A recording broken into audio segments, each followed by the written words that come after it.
नमस्कार, आपके साथ मैं हूं दीपिका। चाहत पांडे कर रही है रजत दलाल की बुराई शिल्पा और चूम के सामने और कह रही है कि वो है इस घर में सबसे ज्यादा एहसान फरामोश। रजत और चाहत की बिगड़ चुकी है। एक तो कल स्पीच वाला टास्क हुआ, वहां पर भी बहुत सारी चीजें दोनों ने एक दूसरे को बोली और उससे पहले टिकट टू फिनाले टास्क में चाहत चूम को सपोर्ट कर रही थी, जबकि जो रजत दलाल थे वो सपोर्ट कर रहे थे विवियन डी सेना को। तो आपस में दोनों की भिड़ गई। हालांकि ना इसको टिकट टू फिनाले मिलना था ना उसको मिलना था, लेकिन बेवजह ये दोनों आपस में एक दूसरे से उलझ गए।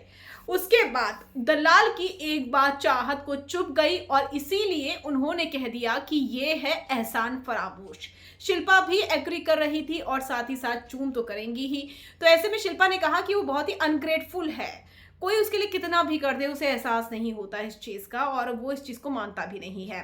कौन सी बातें शेयर कर रही है चाहत, चलिए बताएंगे आपको इस वीडियो में। वेल, अगर आपने सब्सक्राइब नहीं किया है तो जल्दी से कर लीजिए ताकि सारी की सारी लेटेस्ट खबरें आप तक पहुंचे जल्द से जल्द।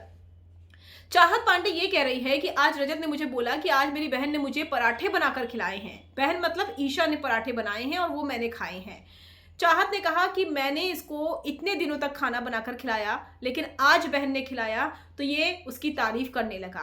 कितना बड़ा एहसान फरामोश है।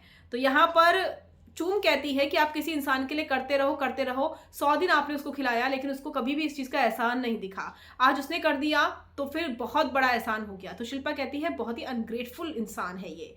उसके बाद चाहत ये बात भी कहती है कि ईशा मुझे कहने लगी कि दुश्मनों को भी खाना बनाकर खिला देना चाहिए। तो चाहत ने कहा, मैंने जवाब दिया 100 दिनों से दुश्मनों को खाना बनाकर खिला रही थी।